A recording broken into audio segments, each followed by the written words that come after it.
Bueno, buenas noches. Dije que daba gracias a Dios porque me permitió regresar otra vez, aunque mañana a las 11:30 tomamos vuelo otra vez de regreso. Tuvimos un poquito de atraso con pacientes y una semana de atraso es bien dura para mí. Y para el paciente también, que a veces dura 6 meses esperando verme la cara a mí para no resolver nada de su vida. Pero cuando le muestro a Jesús y lo logra ver, entonces sí resuelve su vida. Esta noche quiero leer algo en la palabra de Dios, primeramente en el libro de la primera de Samuel.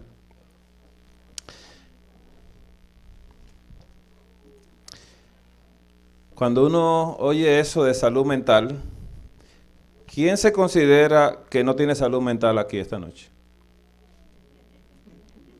¿Usted? Bien. Ahora, ¿quién considera que tiene salud mental aquí esta noche? 2 preguntas, ¿verdad? ¿Quién considera que no tiene salud mental? Nadie levanta la mano. Y ahora que ¿quién tiene salud mental? Tampoco levantan la mano.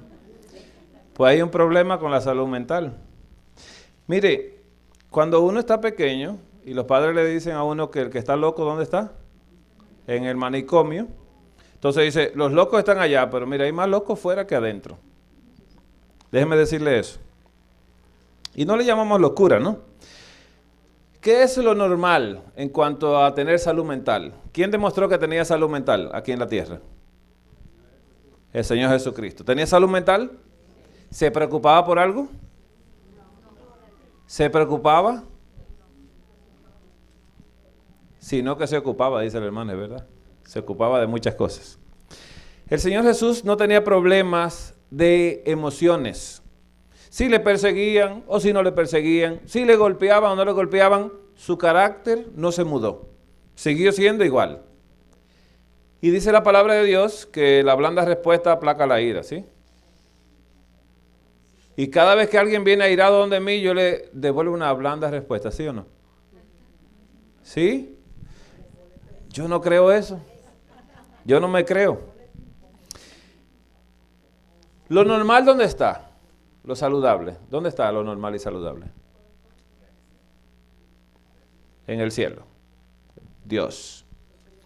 Si tomamos como patrón Dios, su carácter, entonces bajo el carácter de Dios, yo me comparo y yo veo que yo no estoy bien.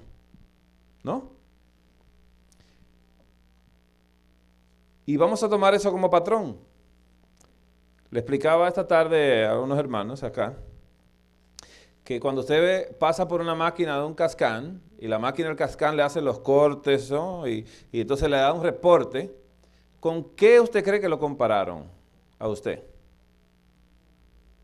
Con información que el Cascán tenía dentro de personas que eran supuestamente totalmente saludables. Se hacen esos equipos de esa manera para cuando se encuentre la normalidad, inmediatamente el equipo detecte el lugar donde está la normalidad y entonces diga, este está normal porque hubo alguien que era normal, ¿sí? Sí, el único normal es Dios, ¿sí? Jesucristo y su Santo Espíritu. Después Satanás, ¿era normal? ¿Tenía problemas mentales? ¿Dónde empezó el pecado de Satanás? Corrompiste tu corazón. Y para uno corromper el corazón tiene que estar mal de la mente. Entonces, todo ser creado puede llegar a tener problemas mentales. El Señor Jesús vino para curar eso. 1 Samuel capítulo 13. Vemos el incidente del rey Saúl. Usted conoce la historia.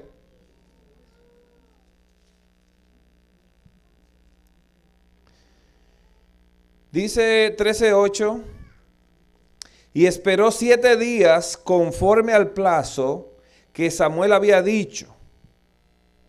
¿Samuel era hombre?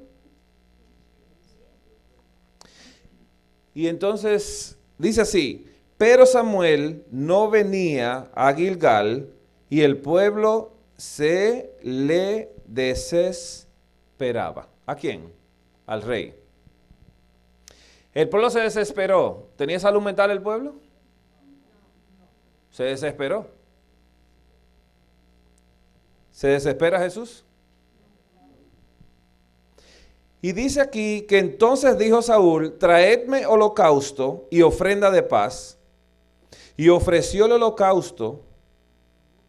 Y cuando él acababa de ofrecer el holocausto, he aquí Samuel que venía, y Saúl salió a recibirle para saludarle. Y dice el 11, entonces Samuel dijo, ¿qué has hecho? Y Saúl respondió, porque vi que el pueblo se me dice que desertaba y que tú no venías dentro del plazo señalado y que los filisteos estaban reunidos en Miemas. Y dice, me dije ahora, y ya saben la historia, ¿y qué le dijo Samuel en Samuel 13:13? Entonces Samuel dijo a Saúl, locamente has hecho. ¿Escuchó esa palabra? ¿Cómo le llamó? ¿A quién le llamó loco? Al rey. Está duro eso, ¿no? ¿Por qué locamente lo hizo? ¿Le correspondía a él hacer eso? ¿Se tomó una atribución que no le correspondía? ¿Se fue en contra del orden divino? Pues entonces tenía problemas. ¿De dónde? De la mente. Y todo aquel que no coincide con así ha dicho Jehová, ¿qué tiene problema? Y a Jesús fue tentado a desobedecer a Dios. ¿Y con qué le respondió Jesús? Con la palabra. Escrito está y escrito está. ¿Y qué nos manda el Señor a Jesús a hacer nosotros?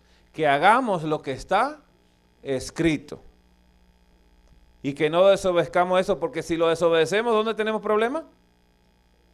En la mente. Mire, no quiere decir que estamos de manicomio, sino que todo aquel que no piensa en orden divino, porque vuestros pensamientos no son mis pensamientos, dice el Señor, no tiene salud mental. ¿Pero qué es la salud mental? Esto fue lo que dijo hace unos años atrás la Organización Panamericana de la Salud, dijo que en el continente americano se pronostica que para el año 2010, ¿ya llegó el año 2010?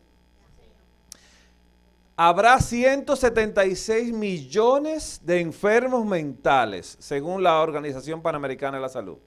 ¿Cuántos millones? 176 millones de enfermos mentales. Pero estos enfermos mentales, la mayoría son funcionales, trabajan y hacen cosas, ¿no? ¿Sabe que son 176 millones en el continente americano? No estamos hablando de América, Estados Unidos. Estamos pensando ahora mismo que estamos viviendo en medio de un manicomio.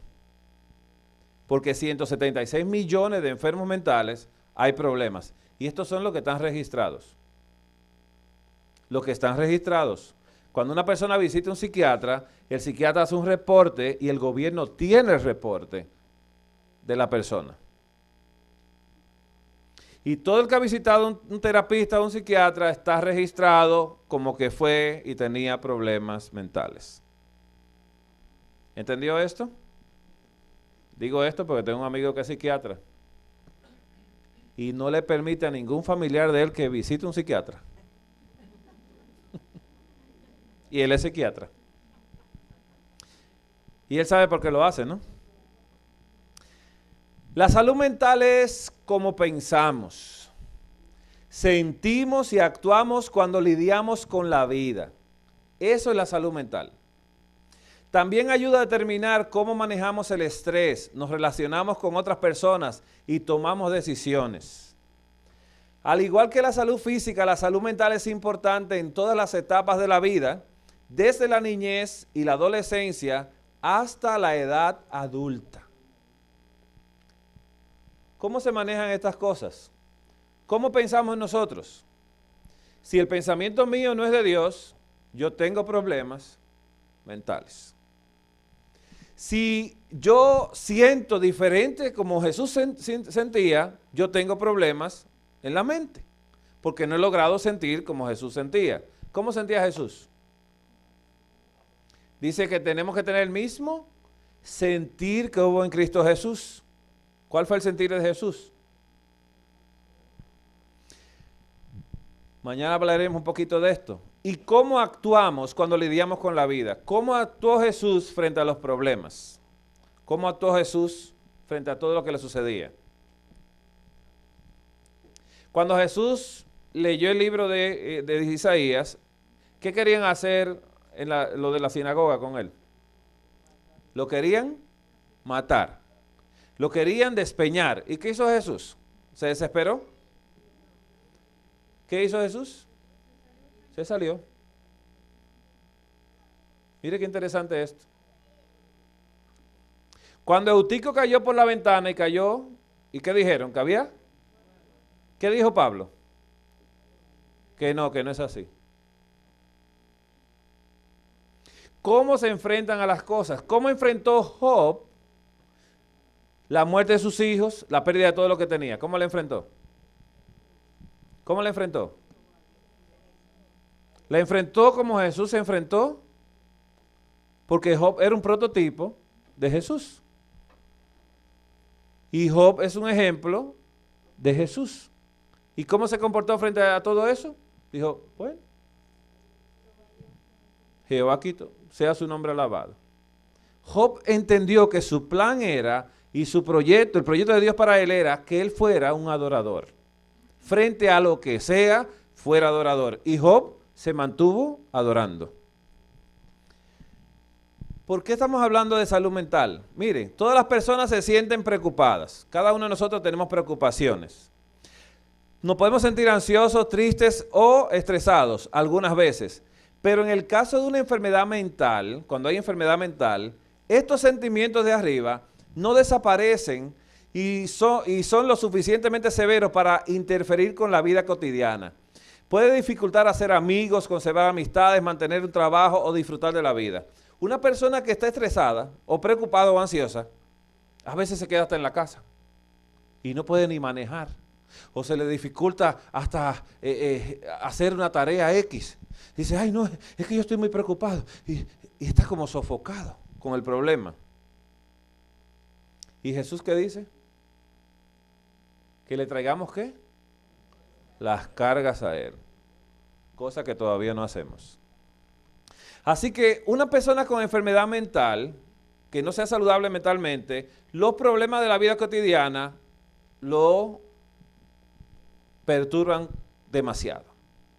Y usted puede tener un problema como Jesús, que estaba ahí en la cruz, mirando hacia abajo, pero Jesús no estaba mirando hacia así, sino estaba mirando hacia allá. ¿Qué miraba Jesús desde la cruz? ¿Qué miró Jesús? ¿Quién me dice qué miró? Él miraba al pueblo confundido, miraba a sus ovejas corriendo y miraba a la gente confundida. ¿Por quién? Por el enemigo. ¿Y qué tenía la gente entonces? Problemas mentales. Dice la palabra de Dios que tal cual piensa en su corazón, como está el pensamiento aquí, así es él. ¿Por qué estamos hablando de esto, hermanos? Miren, hace un tiempo, en este año pasado, a mitad de año, empezó a frecuentar en la consulta, y esto es diferente, porque mire, si usted va a revisar a una persona que tiene una artritis, pues hay remedios, le da diabetes, le sube el azúcar, bueno, le baja el azúcar, y trata cosas así muy simples. Pero los pacientes que están llegando semanalmente, a la consulta semanalmente, lupus, esclerosis múltiple, un tipo de gota rarísimo, y otras enfermedades autoinmunes. ¿Conoce esto de enfermedad autoinmune? Una enfermedad autoinmune es una enfermedad donde el mismo cuerpo se produce su propio problema. Y de eso vamos a hablar un poquito mañana, un poco más extensamente, para que sepa cómo se manifiesta esto. Yo tuve una paciente recientemente que cuando estoy viendo la sangre de ella, digo, wow, no parece una paciente de gota. No tenía ninguna característica su sangre de un paciente que tenía gota. Los exámenes médicos que le habían hecho decían que no tenía gota, pero tenía gota. No sé si me doy a explicar. Tenía todos los síntomas de inflamación, los dedos torcidos, las rodillas, todo estaba mal con gota, pero no correspondía a los exámenes médicos a un paciente de gota. Así que cuando yo veo todo esto, yo me quedo observándola a ella, apago el monitor, que yo le muestro la sangre a los pacientes y empiezo a conversar con ella. Y lo primero que me llegó a la mente fue preguntarle por algo. Yo le dije, ¿tú tienes que perdonar a alguien o perdonarte a ti misma? Y solamente diciendo esa palabra, desató un volcán de emociones que empezó a llorar que no podía parar. Tenía un rencor guardado por una persona por años. Por años tenía ese rencor. Y cada vez que ella pensaba en esa persona, ella decía que eso me revolvía el estómago. ¿Ha escuchado eso? Dice, oye, cuando yo lo veo a él, no, un ejemplo, cuando veo aquí a esta persona, es que cuando yo lo veo aquí, es como que me hierve la sangre. ¿Ha escuchado esto? Mire, eso es un veneno que el otro no sabe que se lo desean, sino que es preparado en casa para que el otro lo sufra, pero nosotros tenemos los efectos secundarios. No sé si me di a entender. El no soportar a alguien, el no perdonar a alguien, no es un problema de la persona a quien no se soporta. Es un problema de la persona que no soporta al otro. ¿Bien?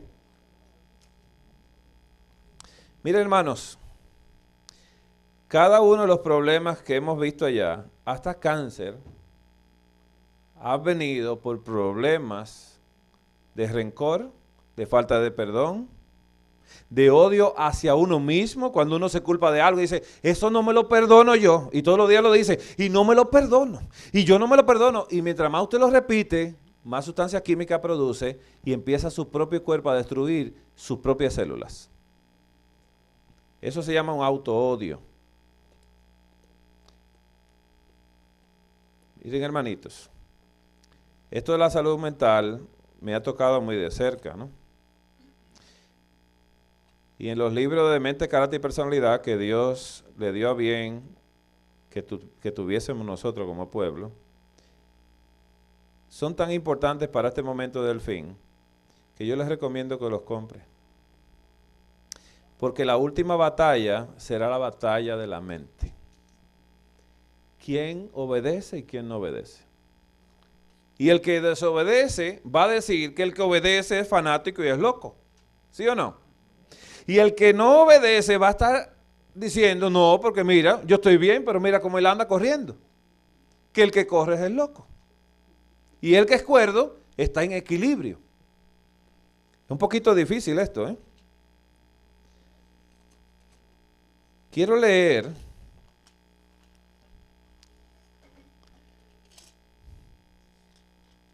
aquí en el libro de, creo que es Zacarías, sí.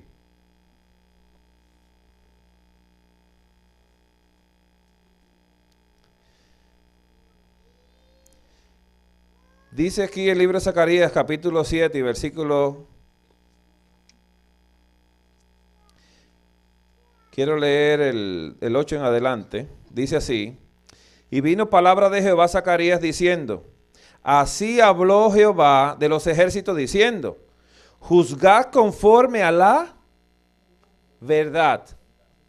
Bien. Y haced misericordia y piedad cada cual con su hermano. Wow. ¿Cómo se puede juzgar con la verdad? ¿Con qué juicio se puede hacer?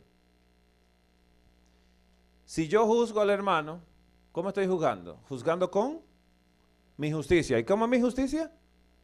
Dice la palabra de Dios, un trapo de inmundicia. Así que el juicio que se hace, ¿con qué juicio se hace? Con el de Dios. ¿Qué decía Dios? El que me peca aquí me lo matan a piedras, ¿no? En el pasado. Pero ¿qué era el pecado? ¿Transgresión de qué ley? De la ley de él, pero no de la ley mía. ¿Qué pasaba cuando dos personas tenían problemas? Y habían ciudades de refugio, ¿no? Iban a la ciudad de refugio hasta que se hiciera juicio en justicia. Y oiga esto, no oprimáis a la viuda, al huérfano, al extranjero, ni al pobre, ni ninguno piense mal en su corazón contra su hermano. Yo me puse a meditar en esto. ¿Por qué Dios quiere que yo no piense mal de ella? ¿Por qué? ¿Por ella? No, porque ella no se da cuenta de lo que yo pienso, porque el que sabe lo que yo estoy pensando, ¿quién es? Dios. Así que Dios dice, mira, por tu bien, no pienses mal en tu corazón de tu hermano. ¿Eso fue un mandato? ¿Fue un mandato esto?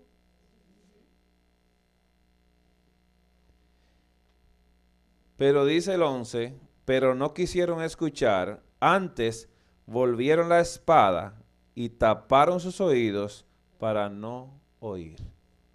Y el que no oye, ¿qué le pasa? ¿Hace lo correcto o lo incorrecto? Miren, hermanos, esto es triste, pero las enfermedades de este siglo, las últimas que van a aparecer en la tierra, todas las enfermedades psicosomáticas que vienen son de origen mental. De origen mental. Hay personas que piensan mal de Dios, ¿saben? Hay personas que piensan mal de Dios y ahí le empieza una enfermedad mental. Y Jesús trató enfermedades mentales en esa época. Trató, ¿sabe quién? A un paralítico que lo descendieron. Y cuando lo descendieron, Jesús le dice, tus pecados te son perdonados. ¿Dónde le perdona los pecados a Jesús? ¿En el cuerpo o en la mente? En la mente. ¿Y el enfermo se sintió bien? ¿Y los críticos que decían? Mire cómo es. ¿Pensaron mal de Jesús? ¿Y Jehová le había dicho que no pensaran mal de su hermano? ¿Y quiénes se hicieron daño? ¿Jesús o ellos? Mire cómo es esto. ¿Quién se hizo daño en el cielo? ¿Jehová o Satanás? Satanás. Las enfermedades mentales son comunes, afectan aproximadamente a 1 de cada 5 familias en los Estados Unidos. Así que cuando usted ve a 5 familias en su vecindario, hay una que tiene problemas mentales. Usted no es culpable si tiene una. Estos trastornos, depresión, fobias, trastornos bipolares, esquizofrenia y muchos otros, son enfermedades reales que no desaparecerán por su voluntad. No desaparecen, sí, ya yo no la quiero, no. Afortunadamente suelen ser tratables. Las medicinas y la terapia pueden mejorar la vida de la mayoría de las personas con enfermedades mentales. Mejorar. Pero vamos a conocer que Jesús tiene la cura para la enfermedad mental. ¿Pablo era un enfermo mental antes de conocer al Señor? ¿Qué pensaba él? ¿Y respiraba qué? Odio. ¿Y el odio es bueno? ¿Y quién se estaba haciendo daño? ¿Y cómo se lo descifró Jesús cuando se encontró con él? Muchos piensan que Jesús se le presentó para tumbarlo del caballo. No, es que la presencia de Cristo en la inmundicia que vivimos nos tumba. Pero cuando Jesús se le acercó, le dijo, Saulo, Saulo, ¿por qué me persigues a mí? Y él preguntó, ¿quién eres, Señor? Y Jesús le dice, yo soy Jesús al que tú persigues. Y le dijo algo interesante en su idioma. Le dice, revísate los puñitos porque te estás haciendo daño. Tú te estás haciendo daño persiguiéndome. Tú te haces daño siguiendo a mis hijos. Tú te estás haciendo daño. Mírate los puños. Cosa dura es dar cosas contra el aguijón. Mira, darle un puñetazo a una aguja. ¿Quién se atreve a hacerlo acá? Entonces, ¿qué tenía Pablo? Problemas mentales. No piense que el problema mental es aquel que no puede desempeñarse. No, hace labores, hasta religioso. Pero tiene problemas porque no coincide, no compagina con la mente de Dios. Pero si el pensamiento mío es el de Dios, entonces yo tengo un equilibrio mental. Pero si mi pensamiento no es el de Dios, estoy desequilibrado mentalmente. Y Dios quiere equilibrar la mente.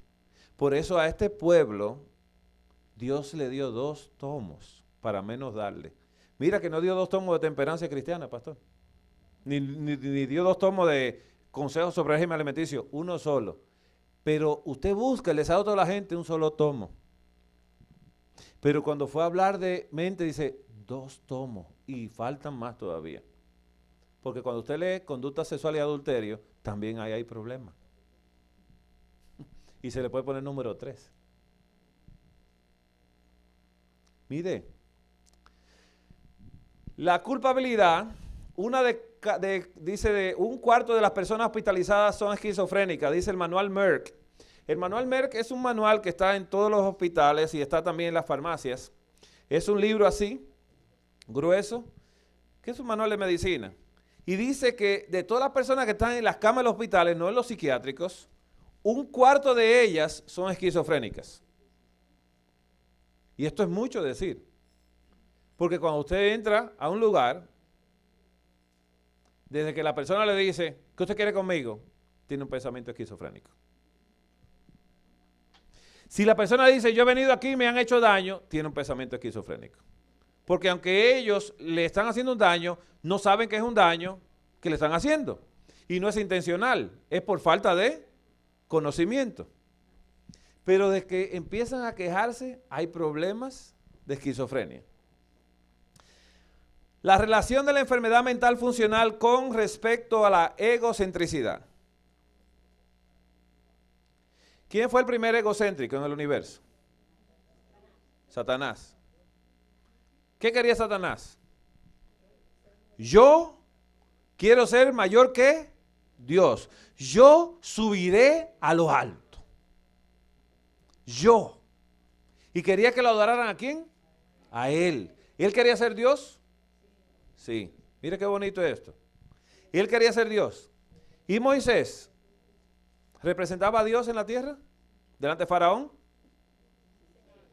Pero se le olvidaba a cada rato. Moisés era tan humilde que no se lo creyó nunca. Mire qué interesante. Mira, Moisés, tú serás Dios delante de Faraón. Y Moisés, a cada momento consultando con Dios. Hasta un momento que Dios le dice, en Éxodo 14, dice, ¿por qué clamas a mí? Dile al pueblo que siga. Y tú levanta tu mano y divide el mar, tú divídelo. Le dio la autoridad y Moisés dice, ay, perdóname. A dividir el mar, porque Dios se lo ordena, siendo él Dios delante de Faraón. No se lo creyó. ¿Podemos tener esa humildad? Jesús se creyó muchas cosas acá en la tierra.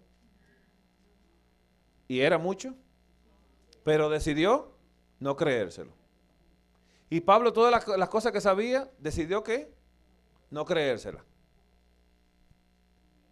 Hay que tener cuidado, mucho cuidado con el conocimiento, porque el conocimiento a veces nos lleva a ser humildes. Si nos equivocamos somos humildes, pero si tengo conocimiento, ¿qué usted quiere? Yo le explico.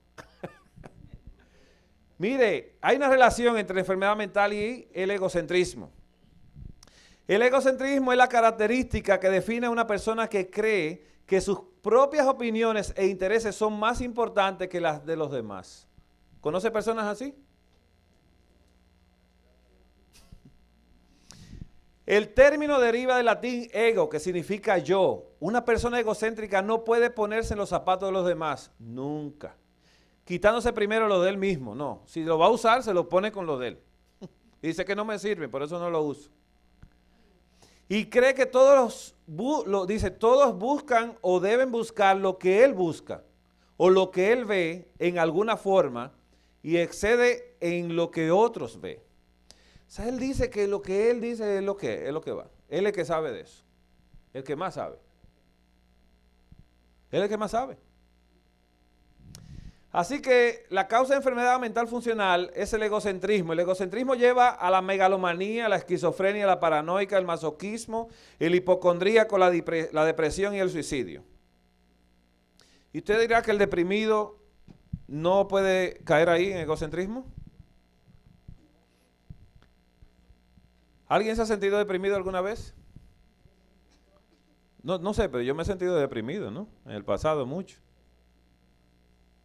El Señor tiene solución para eso. Mire, Dios colocó los ojos, ¿usted ve los ojitos? Que usted trata de entrarlo y no puede mirar hacia adentro, solamente para que miremos hacia afuera. Pero colocó los ojos para que miremos hacia afuera, no para que nosotros pensemos en nosotros, sino para que pensemos en el otro. Y no para que critiquemos al otro, sino para que pensemos en el otro. Entonces, si la niña tiene un problema, yo la voy a ver, no para criticar su problema, sino para pedirle a Dios cómo ayudarla en su problema. ¿Está viéndola? ¿En qué piensa Jesús el día entero? Bien. Mire cómo se desenmascara un egocéntrico. ¿En quién pensaba Dios cuando estaba haciendo la tierra?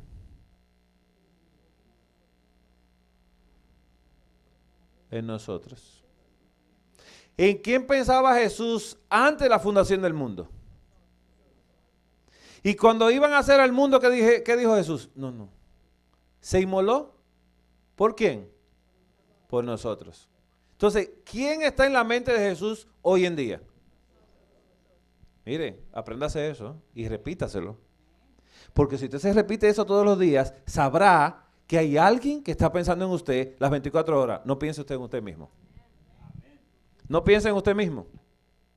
Porque tan pronto usted empieza a pensar en sí mismo, empieza a verse y revisa su situación y empieza a juzgar su situación. ¿Y cómo dice? ¿Cómo dicen los deprimidos? No, hermano, es que usted no conoce mi vida. Es que, mire, desde pequeño ni mi mamá me quería. Y los hermanos míos, ninguno me quería, hermano. Y ahora voy a la iglesia y la iglesia ni me saludan los hermanos. ¿Está entendiendo esto? ¿Cuántas veces dijo me? Yo. Porque a mí nadie y nadie porque yo no sé por qué, porque yo soy bien con las personas y cariñoso, pero nadie me devuelve cariño, porque me tratan muy mal. ¿Entendió eso? ¿En qué está pensando la persona que se deprime? Pero el que piensa en el otro se deprime. Mire, Jesús sentía tristeza, pero nunca depresión. Y dice que Daniel estuvo triste por 3 semanas. Triste, pero no deprimido.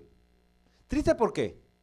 Porque se le mostró esa visión y dijo, ay, se van a perder tanto. Y eso, pensando en los demás, se sintió triste, pero no deprimido. Jesús vino a solucionar el problema de la depresión. ¿Qué es un megalómano? Es un estado psicopatológico caracterizado por delirio de riqueza y poder o omnipotencia. A menudo el término se asocia con delirio de grandeza y a una obsesión compulsiva por tener el control de todo. ¿Quiere ver un megalómano cristiano? Se lo muestro ahorita. Dice acá que incluyendo emociones, relaciones de pareja, familia, trabajo y entretenimiento. ¿Has conocido personas así que lo controlan todo? ¿Lo quieren acaparar todo? Y que no se puede hacer nada si ellos no están ahí. No haga nada hasta que yo no llegue. ¿No? Y que primer anciano. La palabra deriva de manía, significando obsesión, y de megalo, significando grandiosidad, dando como resultado extravagancia, síntoma muy común de la megalomanía. A veces es un síntoma de desórdenes maníacos o paranoides, depresiones múltiples, grandes complejos de inferioridad que conllevan a desórdenes paranoides, en donde el sujeto aquejado de esta perturbación tiende a ver situaciones que no existen y a imaginarlas de una forma que solo él termina creyendo, creyéndose a sí mismo. Las puede emplear para manipular sentimientos y situaciones de cualquier tipo. Es un mal estudiado por los especialistas desde tiempos muy remotos. Los ejemplos más comunes son los emperadores, monarcas y dictadores. Esta gente eran megalómanos. Un megalómano es el que diezma mucho en la iglesia y se lo cree. Porque el que cuenta los diezmos dice, ese de fulano. Y entonces le empiezan a pedir prestado. ¿Está hablando mentira, pastor? Eso tengan cuidado los que son tesoreros, ¿eh? Que dicen así, los tesoreros dicen que si tienen un problema piensan en el que más diezma. Ese me lo va a resolver a mí. No. Pero ellos muchas veces, hay gente que diezma o que da ofrenda y algo, y la hace sonar, pero con humildad. Al principio no la dice, pero cuando llega el momento que se le niega a la iglesia, tanto diezmo que yo doy acá. Megalómano. Cree que ha hecho mucho. Y no sabemos que somos unos siervos inútiles, dice el Señor. Usted ha hecho lo que se le dijo que hiciera, no ha hecho nada más. ¿Lo dice así la palabra? Dice que considere después diga, siervo inútil soy porque hice lo que me dijeron que hiciera. Así que nada de lo que usted haga, que le dijeron que haga, no ha hecho nada. Eso es parte del proceso, para que no sea megalómano. La esquizofrenia es un diagnóstico psiquiátrico que se refiere a un grupo de trastornos mentales crónicos y graves en personas con alteraciones en la percepción o la expresión de la realidad. Se caracteriza por una mutación sostenida de varios aspectos del funcionamiento psíquico del individuo, principalmente de la conciencia de realidad y una desorganización neuropsicológica más o menos compleja, en especial de las funciones ejecutivas, que lleva a una dificultad para mantener conductas motivadas y dirigidas a metas y una significativa disfunción social. Mira, hay un hábito que no lo voy a decir en voz alta y tengo que decir esto. Dice que una persona con este diagnóstico por lo general muestra un pensamiento desorganizado, delirios, alteraciones perceptuales, alucinaciones, alteraciones afectivas, dice en el ánimo, las emociones, del lenguaje y las conductas. Le voy a decir algo que es lo que he visto más común. Muchos jóvenes que han estudiado en universidades seculares, que habían sido miembros de la iglesia, lo tengo en una estadística porque yo los recibo, han llegado de esas universidades al corto tiempo con esquizofrenia. Y es por el vicio secreto y por ver mucha pornografía. Porque la esquizofrenia es un aumento excesivo de los niveles de dopamina. Y la dopamina es una sustancia de placer que se produce en el cerebro, en el tallo y en la retina del ojo.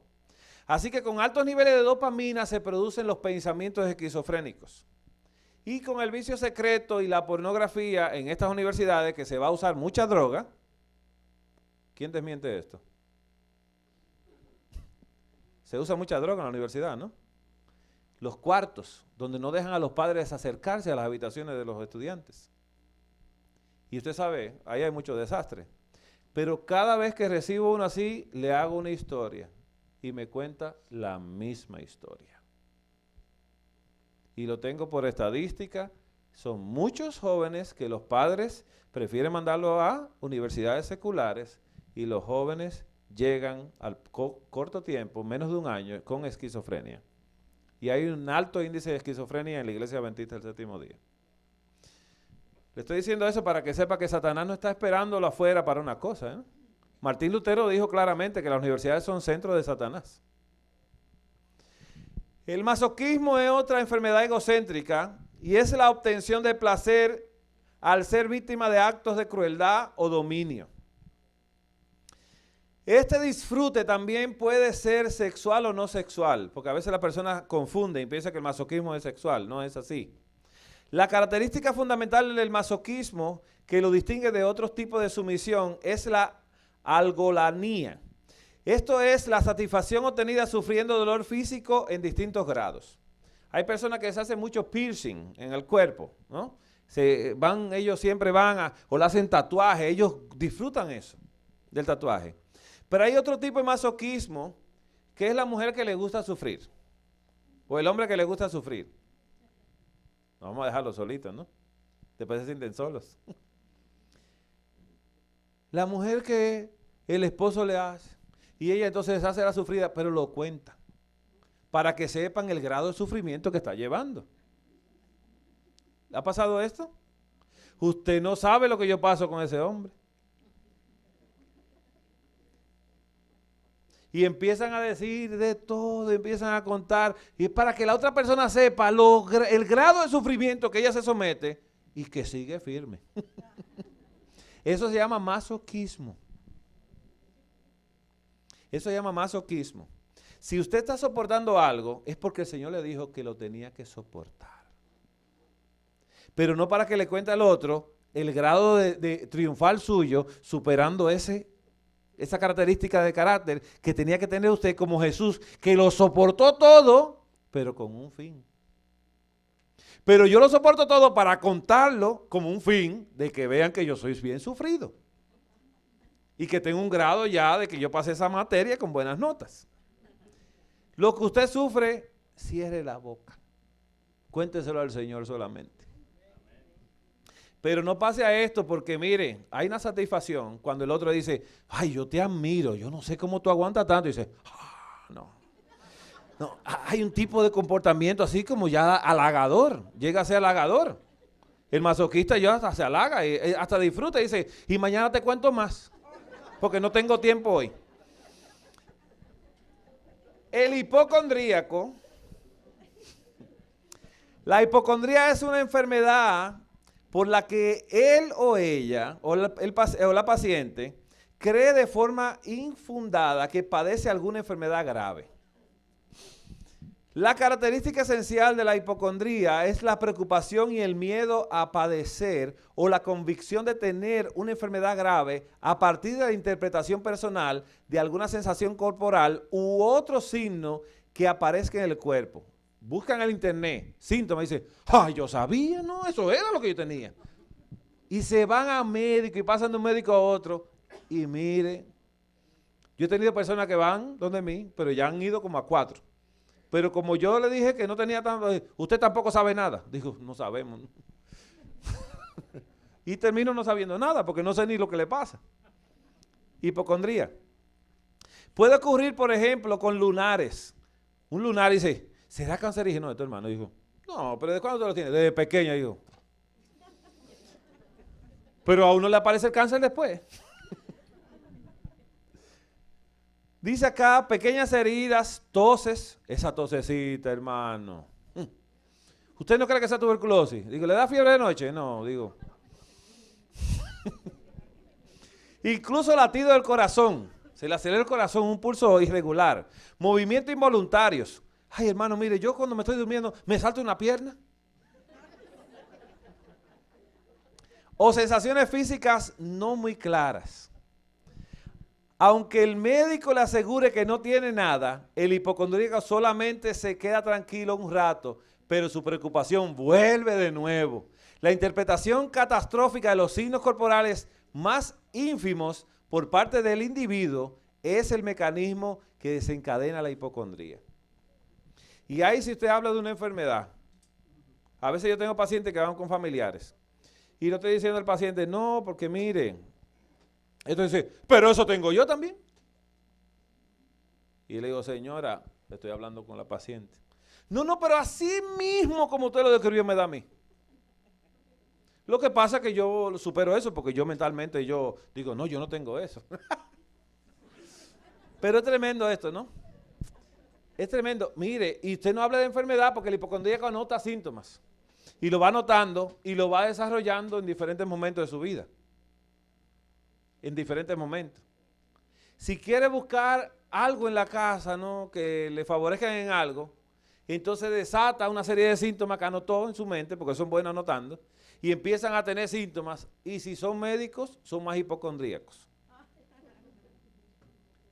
No crea esto, ¿eh? Cuando un médico le da un síntoma, dice, ay, será tal cosa. Y el médico empieza de una vez a elucubrar cosas, a pensar cositas. Y es un poco peligroso eso, porque cuando uno como médico recibe un médico, revisa bien. Es un poco peligroso. La depresión viene del latín depressus, que significa abatido, derribado. Es un trastorno del estado de ánimo que en términos coloquiales se presenta como un estado de abatimiento o infelicidad que puede ser transitorio o permanente.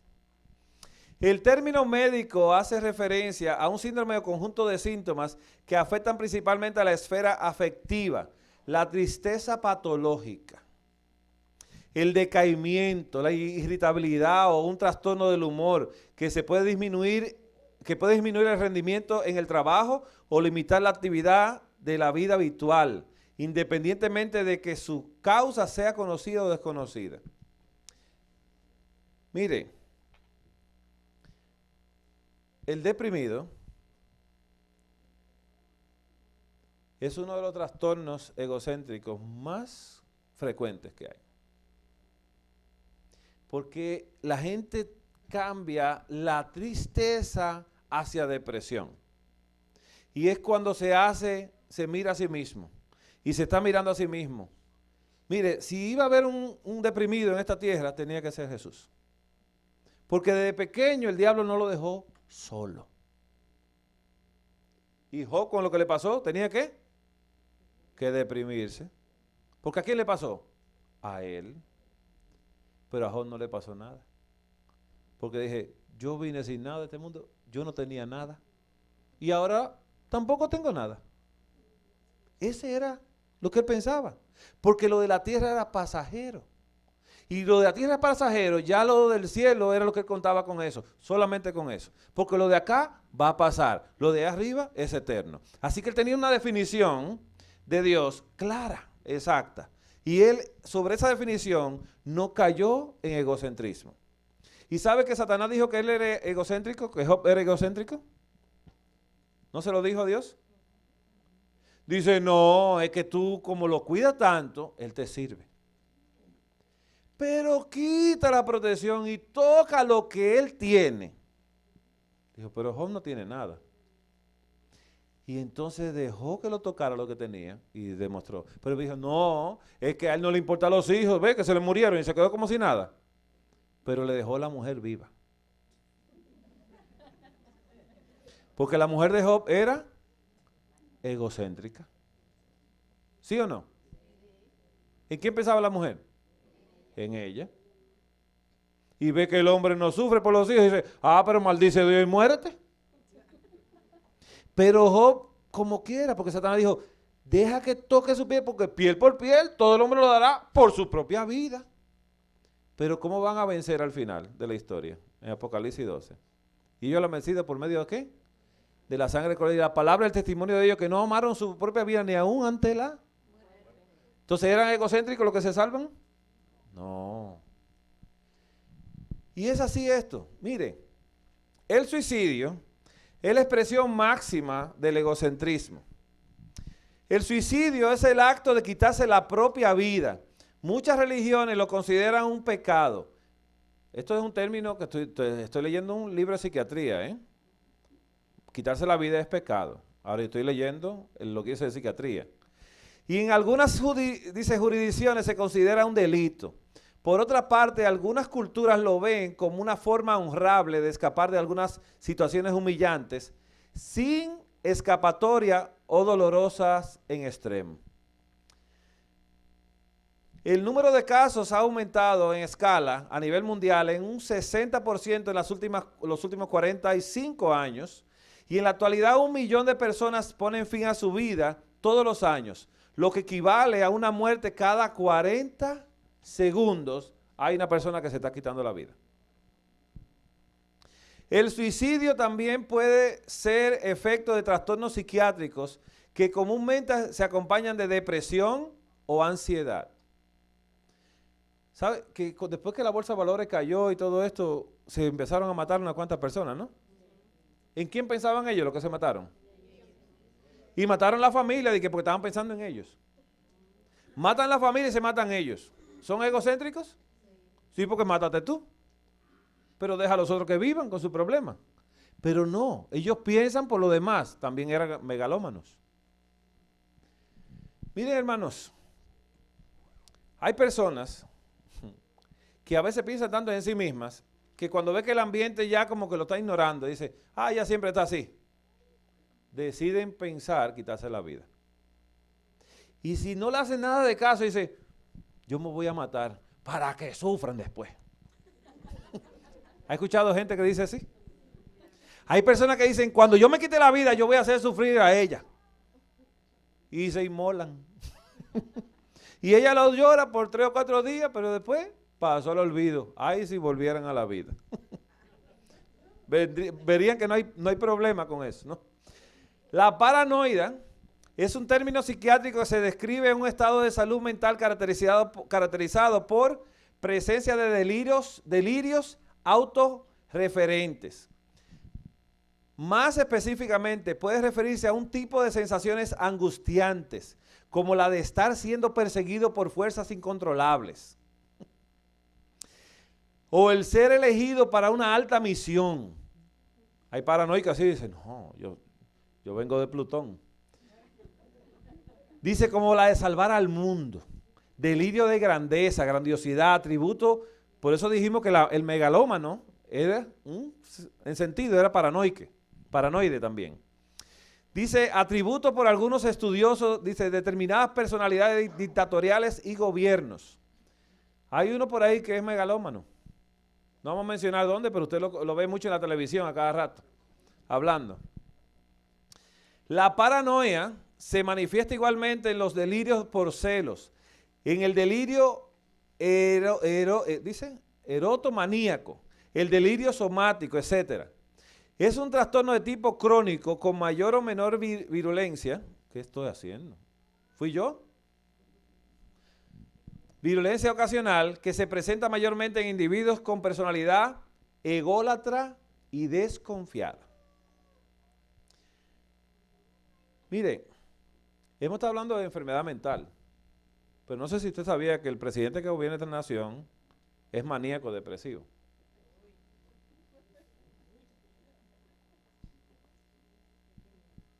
¿Y por qué se ríe? No es un chiste. Tiene esos estados. Y tiene también, es megalómano. Él se vive a sí mismo. Y cuando habla, él se oye y él como que, y cuando alguien como que da un aplauso como que hace pecho. Y no sé si lo ha observado, ¿no? Mire, esto fue analizado en el Hospital Montefiore de la ciudad de Nueva York. Un grupo de psiquiatras se reunieron para describir el comportamiento de él. No estamos criticándolo, ¿eh? Estamos diciendo que la enfermedad mental llega a todas partes. Y él toma medicamentos psiquiátricos, ¿no? Él toma medicamentos. Pero él tiene problemas de ese tipo. Y entonces cuando las cosas van mal, está muy mal. Y se repone hablando mucho. Porque cuando habla mucho, otros lo viven a él y lo aplauden. Y él como que se repone de su estado de depresión. Y sube a la manía. ¿No damos a entender? Era una risa que él tiene, una risa sardónica, una risa no sincera. Como una... No sé si lo ha notado, pero todo eso fue examinado y se reportó allá en un periódico por el Hospital Montefiore de la ciudad de Nueva York. Lo puedes buscar eso en internet. El trastorno dismórfico, este sí es el que está de moda hoy en día. El trastorno dismórfico corporal o la dismorfobia, fofobia, consiste en una preocupación fuera de lo normal por algún defecto físico, ya sea real o imaginario. Si dicho defecto existe, la preocupación y ansiedad experimentada por estas personas es excesiva, ya que lo perciben de un modo exagerado. La dismorfofobia es un trastorno mental que genera una imagen distorsionada del propio cuerpo. Se le diagnostica a aquellas personas que son extremadamente críticas de su físico o imagen corporal, a pesar del hecho de no tener un defecto o deformación que lo justifique. Los que padecen la dismorfofobia frecuentemente, evitan el contacto social e incluso mirarse en el espejo por miedo a ser rechazados por su fealdad. O pudieran hacer lo contrario, mirarse excesivamente en el espejo y criticar sus defectos. Mira qué barriga tengo, me la voy a cortar. Y me voy a quitar aquí, y me voy a levantar allá. Y empiezan a hacerse, ¿no? ¿Está de moda así? Ahora, usted se ríe, ¿Quiénes de los que estamos aquí no se critican en el espejo? Levante la mano. Pero sea sincero que lo están filmando. Nadie se critica acá. Todo el mundo se encuentra espectacular. Solamente que la esposa dice, ay, mi amor, tan bella que te ves. Dice, ¿cómo tú? Mira cómo estoy de gorda. Y eso. Trastorno dismórfico. Trastorno dismórfico. Si ya le dijeron bella, gócelo. No lo critique. Pero mire, hay muchas personas mirándose al espejo porque hay muchos cirujanos plásticos hoy en día. ¿Sí o no? Y más aquí en California, ¿eh? Y en Hollywood, pregunten, ¿eh? Que eso es a cada momento levantándose los labios, la nariz, yo no sé tantas cosas que se hacen, ¿no? Y quedan horribles después. La salud mental viene a través de la negación mediante Cristo. Una negación mediante Cristo trae alegría, trae amor, trae seguridad, levanta la autoestima, felicidad, da una vida de servicio y de amistad. Eso es lo que hace la negación mediante Cristo, dar salud mental. Si usted no se quiere enfermar de la mente, dedíquese a hacer la obra de Dios y no piense en usted para nada. Piense en los demás. Usted verá, como ya usted no piensa en usted, ni se acuerda que existe. Sí. Mira, al final Jesús va a llamar a los de la derecha. Y los de la derecha no sabrán nada de lo que estaba pasando. ¿Pero en quién pensaban los de la derecha? En los demás. ¿Y qué dice el Señor Jesús? Porque me viste. Y viniste a mí. Y me visitaste. Y me diste de comer. Y me vestiste. Y dije, ¿y cuándo fue eso? Era algo automático. ¿Y los demás qué dicen? ¿El grupo a la izquierda es egocéntrico o no es egocéntrico? ¿Qué dijimos? Nosotros que en tu nombre hicimos. ¿Escuchó esto? Nosotros que en tu nombre hicimos, nosotros hicimos. Y los demás dijeron, ¿y cuándo lo hicimos? Ni cuenta nos dimos. Porque era lo que le pasaba a Pablo. Mas ya no vivo yo, mas vive Cristo en mí. Mas las cosas que hago no las hago yo, las hace Cristo en mí. Así que Pablo se abandonó a sí mismo, se crucificó a sí mismo. ¿Cuántas veces al día? Todos los días. Todos los días Pablo cargaba su cruz, se clavaba él mismo y entonces decía, ya morí, para que viva Cristo en mí. Y si Cristo vive en mí, ya no tengo enfermedad mental, porque como no pienso en mí, ¿de qué me voy a enfermar? De nada. No existe la enfermedad mental en el que piensa en los demás solamente. Pero no piensa en los demás para criticar, sino para hacer la obra que Dios quiere que se haga. Una obra de servicio a los demás. Y si hay una obra de servicio a los demás, ya no hay enfermedad mental. La cura completa para la depresión, para todo eso. ¿Está deprimido en la casa y muy triste? Salga a hacer la obra de Dios. Se le quita. Pero hay muchos que salen, pero no quieren dejar de pensar en sí mismos. ¿Qué son entonces? Masoquistas. Les gusta pensar en sí mismos. Ay, no, pero yo hago la obra, pero miren, como quiera me siento mal. No hizo nada. Hay que hacer la obra como el Señor quiere que se haga. ¿Por qué hay que tener salud mental? Porque la salud mental y el crecimiento espiritual van de la mano. Es imposible a una persona no tener salud mental y crecer espiritualmente. Imposible que la tenga. ¿Qué le dijo el Señor Jesús a Pedro? Tengo muchas cosas que deciros, pero ahora no la podéis llevar. ¿En quién pensaba Pedro cuando Jesús le habló así? En él mismo. En él mismo. ¿Y Jesús se lo dijo a él que él era egocéntrico? No, se lo demostró. Se lo demostró. Cuando le dijo, ¿me amas más que esto? 3 veces. Y al final le dice, Señor, ¿y este? Para criticar si estaba. Miren, hermanos, Dios creó la mente y estableció sus funciones basadas sobre leyes inmutables que gobiernan el intelecto del hombre, así como el desarrollo emocional y de conducta. Por lo tanto, debe ser confiadamente asumido que en su palabra están reveladas al hombre aquellas leyes mediante las cuales se logrará la verdadera felicidad, la alegría y la paz mental. Hermanos, por favor, miren, quiero que usted haga énfasis en esto. No hay otro lugar en la tierra donde pueda encontrar solución para la enfermedad mental. No hay psiquiatra en el mundo o compañía que haga la droga para traer la felicidad y para quitar el egocentrismo. No hay droga que quite eso. Sino que en las terapias muchas veces, la terapia es esta.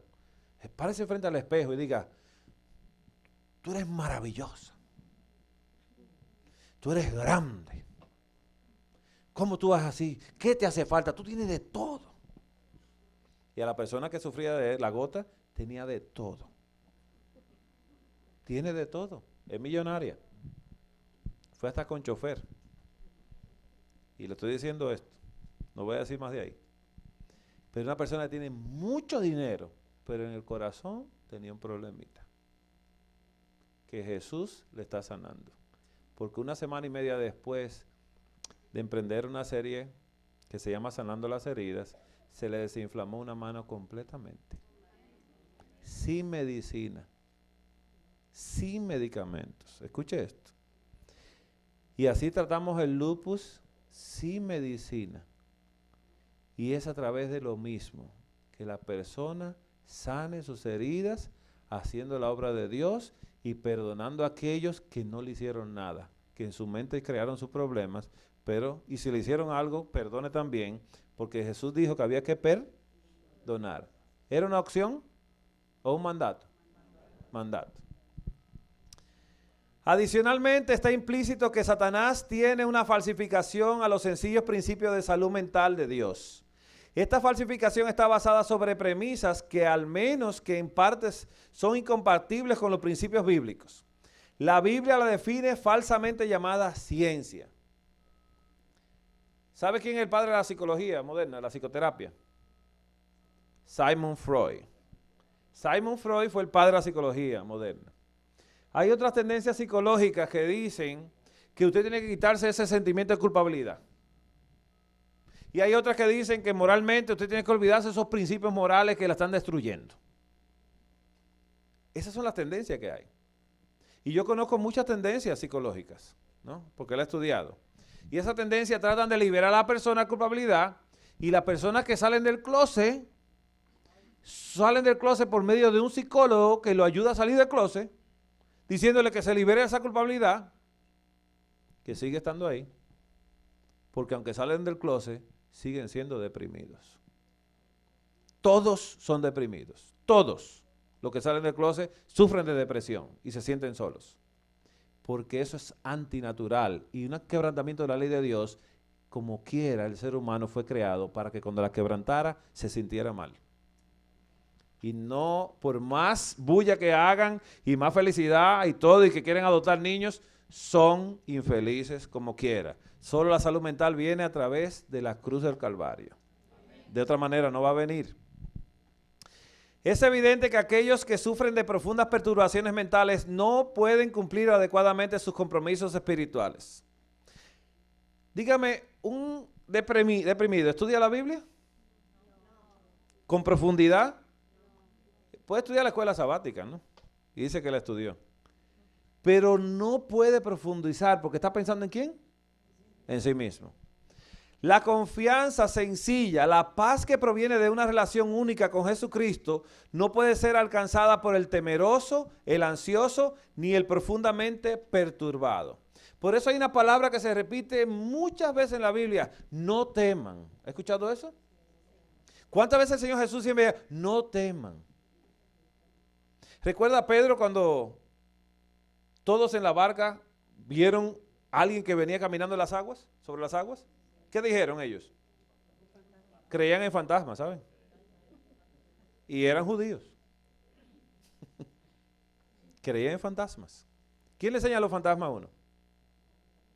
Los papás. Te va a venir a comer el coco. ¿O cómo le llaman? ¿Cómo le llaman en México? Así mismo también.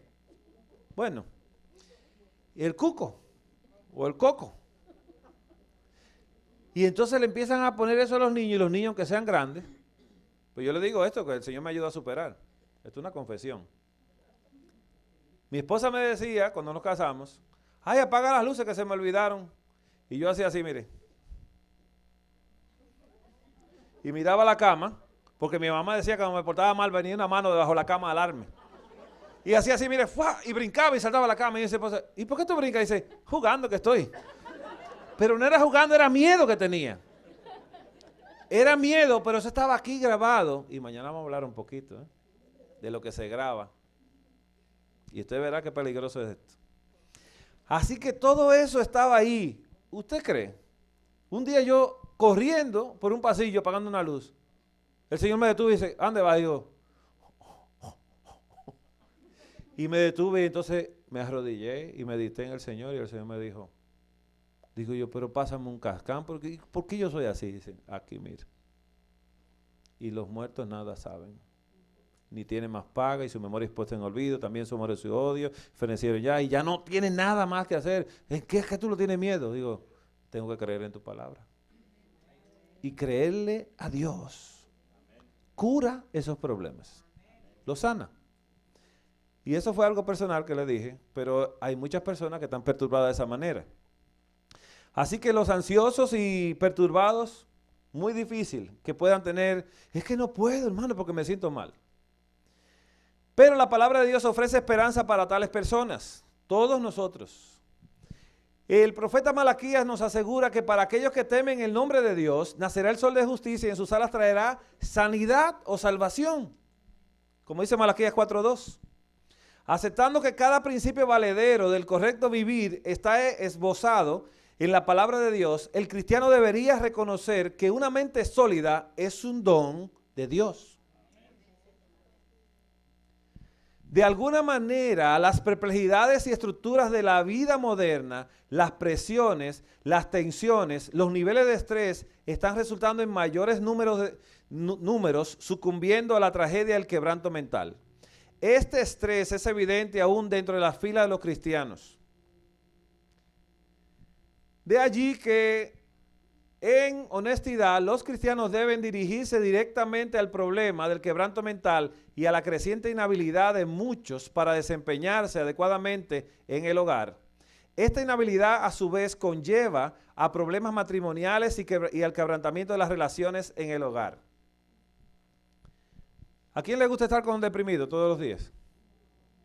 ¿Y con un esquizofrénico? ¿Y un megalómano? Yo tengo 4 casas, hermano, Pero 4 casas. Pero yo soy sencillo. Megalómano. Una mente sólida no significa necesariamente la habilidad de sobresalir académicamente. Sin embargo, porque muchas personas dicen, no, ya que estudié en la universidad ya tiene su mente sana. Yo hasta que no conocí a Jesús, nadie me empezó a sanar la mente, porque la mente la sana Dios. Sin embargo, no hay duda de que los cristianos tienen la obligación individual a determinar la verdad del error y a ser estudiantes cuidadosos de la palabra de Dios. Pero una mente sólida es más que esto. Es una mente despejada y tranquila, capaz mediante el poder de Dios de comprender y enfrentarse a las presiones más severas.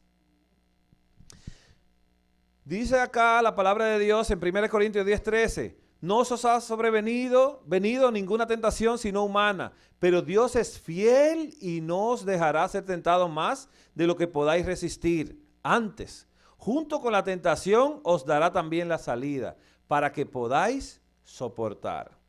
Usted mantiene este pensamiento en su mente, está pasando un momento difícil, usted dice en su mente, el Señor me va a dar la salida.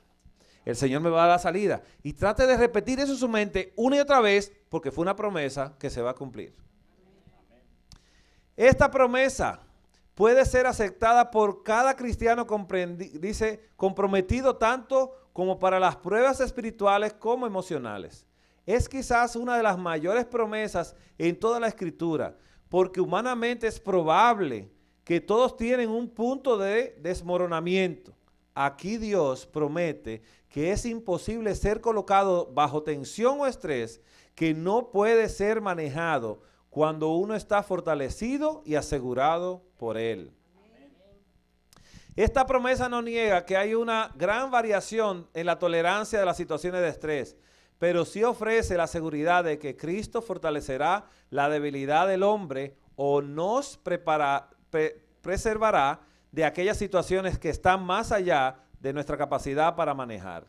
Quizás esta seguridad está implícita en la declaración de Pablo. Nosotros tenemos la mente de Cristo, como dice 1 Corintios 2:16. Mucho del asunto de la enfermedad mental funcional depende de quién tiene el control de la mente. Escuche esto. Si no es Cristo, entonces Satanás tiene el control. Y él busca de muchas maneras precipitar el desmoronamiento emocional y tomar posesión de las mentes de los hombres y de las mujeres. Este control exitosamente limita la restauración de Dios en las vidas humanas. Por lo tanto, un sometimiento total a Cristo espiritualmente es la máxima seguridad contra el desmoronamiento emocional. ¿Qué es lo que hay que hacer? Someterse, dice totalmente, espiritualmente, es la única seguridad para ese desmoronamiento emocional. Dios tiene un plan para la salud espiritual de la humanidad que también vigoriza la salud mental y física del hombre. La salud mental de cada cristiano está individualmente ligada a su crecimiento espiritual. Los verdaderos hijos de Dios tendrán mentes sólidas, dice mente, carácter y personalidad, y serán emocionalmente capaces de lidiar con cada condición mediante la fuerza de Cristo. La mente requiere disciplina. ¿Escuchó esa palabra? Disciplina. Si ha de alcanzar su pleno potencial. Tal disciplina requiere una confrontación con las tendencias humanas inherentes.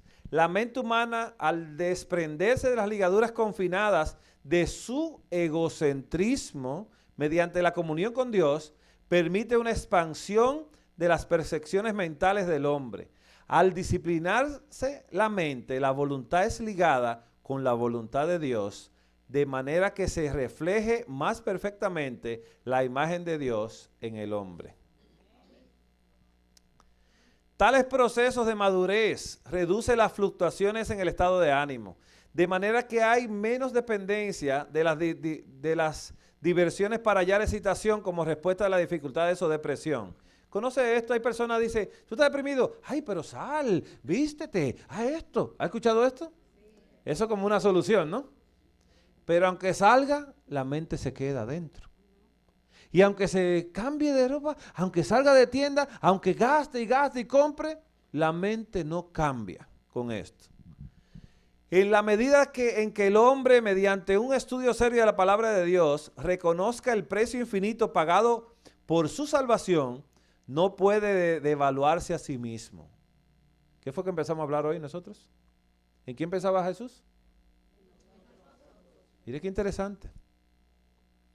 Una respuesta adecuada a Cristo es la base del autorrespeto y es un poderoso antidepresivo.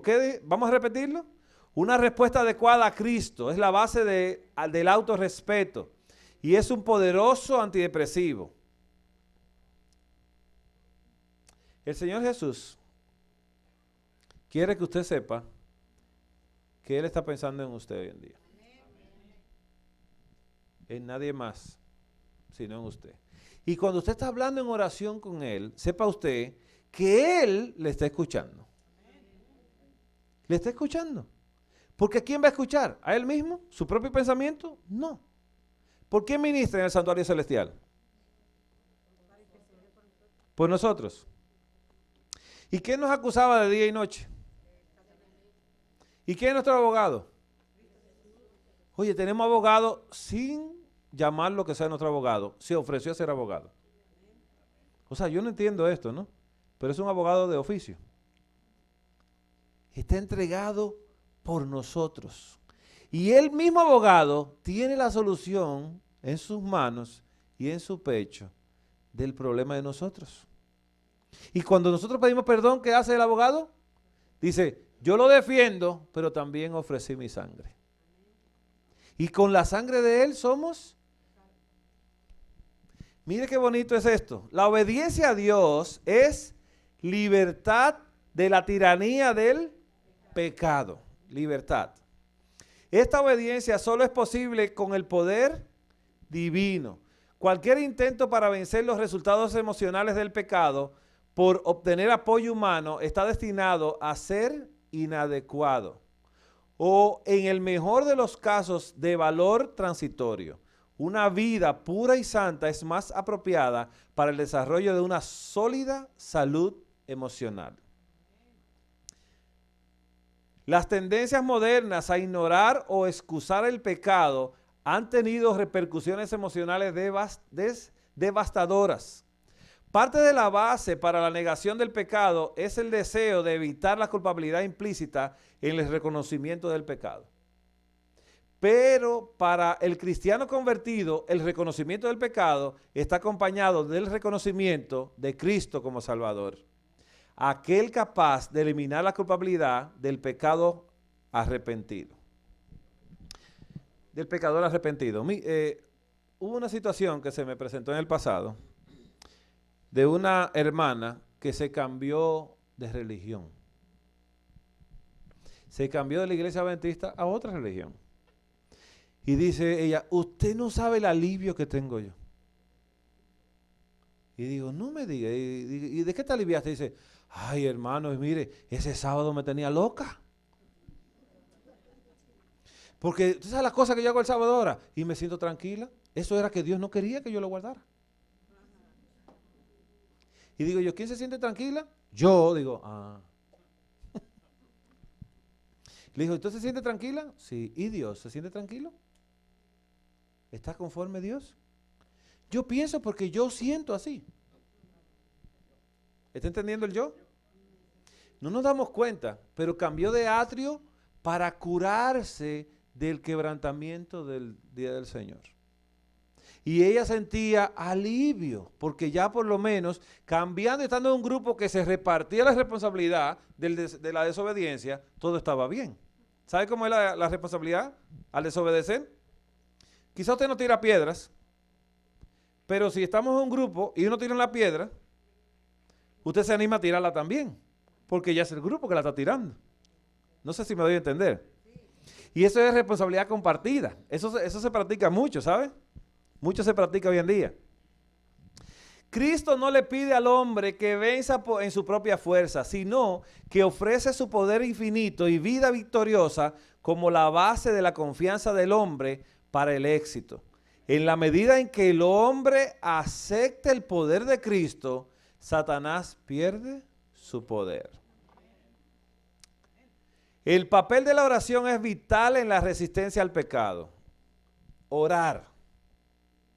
Cada mañana debe haber un reconocimiento de la inhabilidad de uno para vivir una vida exitosa libre de pecado.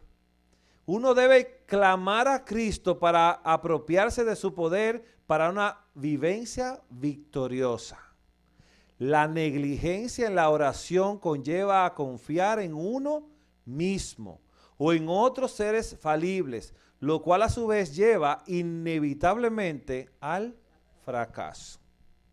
¿Sabe qué pasa en esto, hermanos? Si cada mañana yo no reconozco esa inhabilidad, estoy en un problema muy grande. A veces, cuando se le dan cargos y posiciones a la gente, al ser humano, el ser humano se siente graduado. No sé si me doy a entender. Como yo pasé por la universidad, por desgracia, el que se graduaba ya no estudiaba, porque se graduó. Eso es usted que no se ha graduado, que tiene que estudiar. Así que él reposaba en lo que conocía, creyendo que ya lo sabía todo. Y esa confianza no lo llevaba a él buscar y tener necesidad. Y hay un problema. La iglesia adventista es la iglesia de la odisea. No tengo necesidad alguna. ¿Y Jesús qué dice? ¿Que somos qué? Bueno, unas cuantas cosas ahí un poquito duras, ¿no? Pero ¿usted lo cree eso? que es pobre, cuitado, ciego y desnudo y miserable? ¿Usted lo cree? ¿Quién cree eso acá, hermanos? Mire, hay muchos que no creen. Le voy a decir algo. Créale todo a Jesús. Que Él no habla mentira. Porque el primero que le dijo mentiroso a Jesús fue Pedro. Fantasma, dice Jesús. No teman, soy yo. ¿Y le creyó Pedro? Le lanzó esa. Si eres tú, di que vaya yo a ti. Y si hubiese sido el diablo, se ahoga. Póngase a pensar. Pero si eres tú, y le dijo, pues ven, y le creyó a una voz en la cual él no creía. ¿Cómo se puede creer en alguien que no se cree? ¿Tenía salud mental? No, le dijo mentiroso. Y después cuando se hundía, muchos piensan que cuando él le dijo sálvame y Jesús lo levantó, muchos piensan que fue que él se hundía porque dudó. No. Cuando Jesús llegó y le dijo, ¿por qué dudaste? Porque mis ovejas oyen mi voz y la reconocen. Pero él no reconoció que era la voz de Jesús. Dudó de la voz de Jesús. Y si nosotros dudamos de la palabra de Dios y dudamos de lo que Él nos dice, que yo tengo necesidad, que soy un pobre, miserable, ciego y desnudo. Y si usted todos los días va como iglesia de la Odisea, entonces usted va a buscar del oro afinado en fuego. El Señor Jesús dice, ven. ¿No está esperando el Señor Jesús? Mire, el conocimiento, de tanto conocimiento que le ha dado el Señor a la iglesia adventista, le ha hecho un poco de daño. Porque se ha sentido tan confiado que hasta reposando está. Se sientan a reposar. Y hasta vienen a la iglesia los sábados, solamente. Y durante la semana, novelas y otras cosas, y novelas y velas también.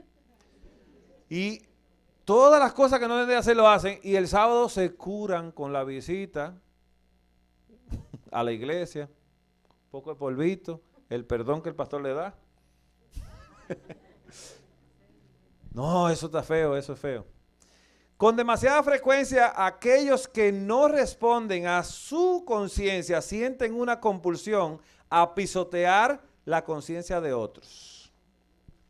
O alternativamente, en justificación a aberraciones morales bajas, buscan el mal en otros como un medio fútil de absolución. Mire, yo fui anciano de iglesia y uno escucha tantas cosas. Si el esposo le falla a la esposa, siendo cristiano, en la iglesia, y se está llevando una junta de negocio, él justifica su acción. No, fue porque ella no me atendía a mí, me abandonó. Y usted sabe, uno es hombre, dice, ay, yo pensaba que tú eras cristiano. ¿Está entendiendo la justificación? El que no quiere, el que es muy egocéntrico, no permite que se le hiera en el yo. Por eso no reconoce que es pecador. Y el que no reconoce que es pecador es egocéntrico. Netamente egocéntrico. Así que se cubre y dice, no quiero que me toquen el yo. Así que él se cubre y justifica echando la culpa a los otros de lo que él hace. Y la culpa es del pastor. La fe, el apoyo del auténtico cristiano se desarrolla solo mediante el estudio constante de la palabra de Dios y ejercitando una respuesta positiva al amor de Dios. La fe acepta nominalmente las promesas de Dios, lo cual conduce a la obediencia a las leyes de Dios. La fe deposita el futuro en Dios, permitiéndole guiar en formas que rechazan la ansiedad o incertidumbre. Pablo declaró, el justo vivirá por la fe, como dice Romanos 1:17. La confianza en Dios es la base del mayor desarrollo del hombre. Y Pablo declaró, y vosotros estáis completos en Él, como dice Colosenses 2:10. Cristo mismo extendió una grata invitación. Venid a mí todos los que estáis fatigados y cargados, y yo os haré descansar. Mateo 11:28. Dios estimula la dependencia en Él. Se oye como egocéntrico, ¿no? Pero no es egocéntrico, es alterocéntrico. Dios está pensando en nosotros, pero Dios sabe que la única solución está en el que le creó a usted y a mí. Así que ¿para dónde vamos a coger? Dios estimula esa dependencia en él. La única verdadera seguridad para el hombre, mientras que Satanás estimula la dependencia del hombre. Mientras que sea bueno congregarse y aconsejarse mutuamente, no es aconsejable que el hombre sea dependiente de o controlado por otros seres humanos. Y de hecho, tal dependencia es contraproducente al desarrollo humano coherente. No fuimos creados para depender de otro ser humano. No fuimos creados para eso. La autoestima, independencia y logros valederos están establecidos sobre una relación alterocéntrica entre Dios y el hombre. La persona bien equilibrada no tiene una muy alta ni muy baja estima de sí mismo. ¿Por qué? Porque si nos ponemos altos nos perdemos, y si nos ponemos muy abajo también, porque dijimos que Jesús nos dio valor porque Jesús murió por nosotros. Y está, dice, tan asegurado en su relación con Dios y su prójimo que su autoestima no es un asunto de preocupación consciente. No se preocupa de eso. Hay un problema hoy en día con la autoestima, que hay muchas personas que han sido engañadas. ¿Y Satanás engañaba a cuántas personas? ¿Engaña? Dice la palabra de Dios en Apocalipsis 12:9 que engaña al mundo entero. No se salva a nadie. Escucho a veces esto y me da tristeza. No, yo soy una hija de Dios. O si no, yo soy un hijo de Dios, hermano. Yo soy un hijo de Dios. ¿Cómo se siente ese hijo de Dios? Autosuficiente. Seguro. No tengo problema alguno. Y es peligroso. ¿Jesús se sentía así?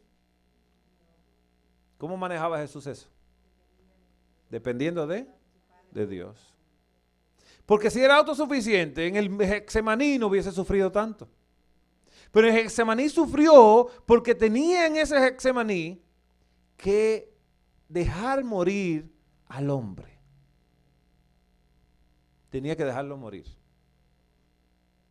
Pero morir siendo Dios.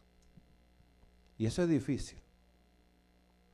Satanás se propuso que Jesús no fuera hombre, sino que fuera Dios.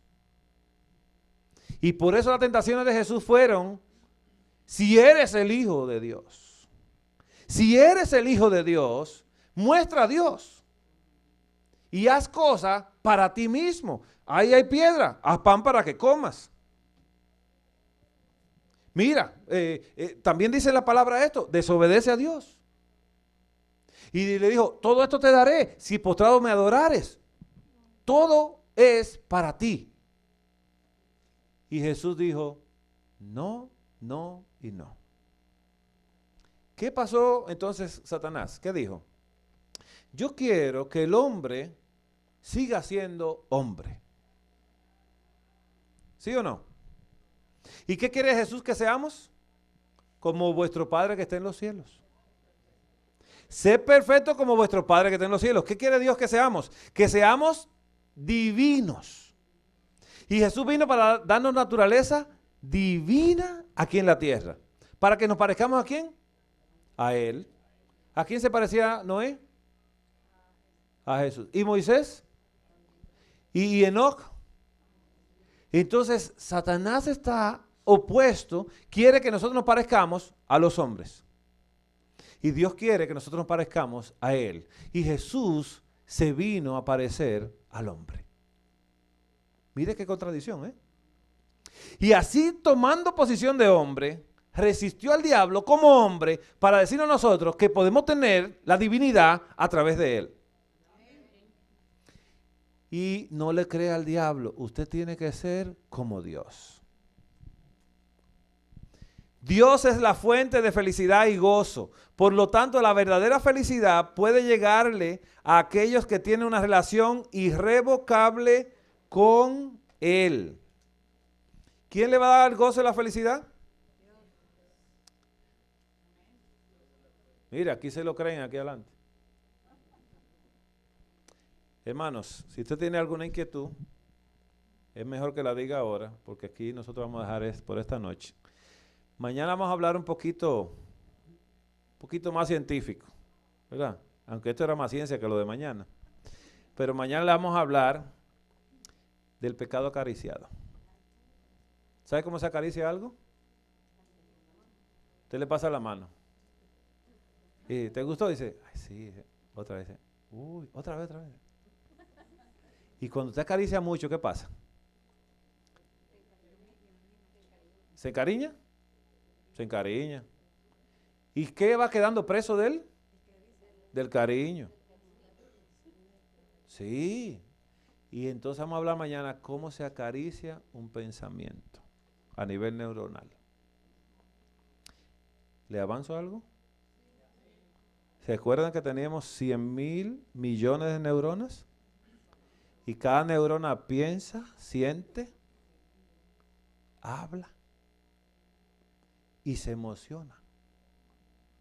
Y dependiendo qué pensamiento deposita en esa neurona, que tiene la capacidad de depositar una enciclopedia entera dentro de cada una, tenemos la capacidad de tener 100.000 millones de enciclopedias. Mire qué capacidad le dio Dios al hombre. Y yo uso 2 neuronas y solo para caminar, que la estoy usando ahora mismo. Imagínese que cada neurona usted le deposite pensamientos y que esos pensamientos usted lo piense. Y mañana le digo. Que el Señor le bendiga esta noche. ¿Tiene alguna inquietud? ¿Algo que no se entendió? ¿Todo se entendió? Ah, no, pero mañana vuelvo. Dígame, hermano.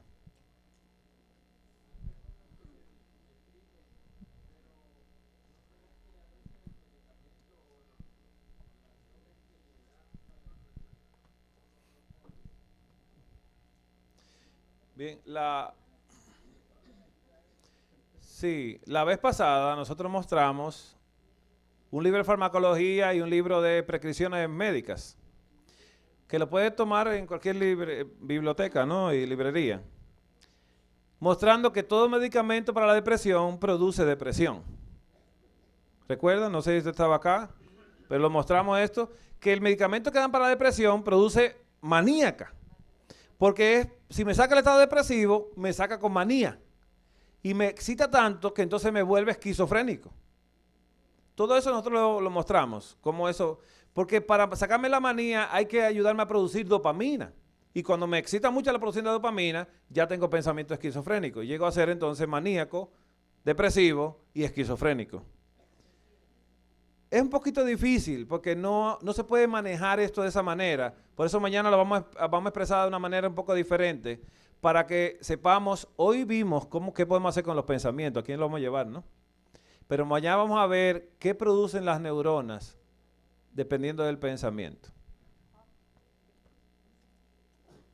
Y en cada terminal de una neurona hay 90 sustancias que se producen. Bien, dígame, hermano.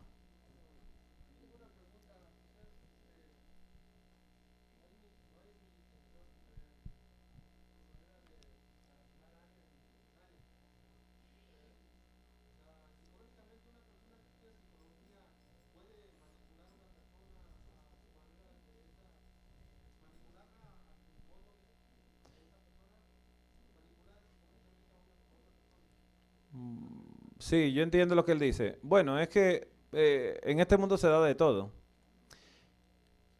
No solamente en el ámbito de la psicología, ¿no? Yo creo que en todo ámbito se puede manipular a la persona.